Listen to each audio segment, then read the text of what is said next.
காளி, சுந்தரி, புவனேஷி என்ற சக்திகளின் தேவதா ஸ்வரூபம் மத்தியம தேவதையாகிய கௌரி இந்திராணி எனப்படுவாள்.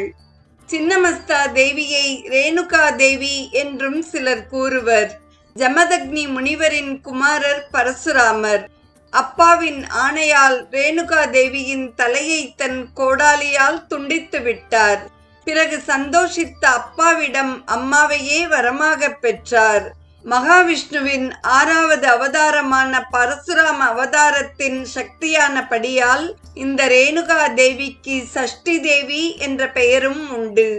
உலகில் உள்ள அனைத்தையும் வெற்றி கொள்ளும் வல்லமை உள்ளபடியால் ஏகவீரா என்னும் பெயரை பெற்றவள். இத்தேவி மந்திரத்தில் முக்கியமானது தேனு பீஜம் எனப்படும் பூம் ஆகும். இதனால் உபாசகனுக்கு இந்திரிய ஜெயமும் மனோநாசமும் ஏற்படுகிறது.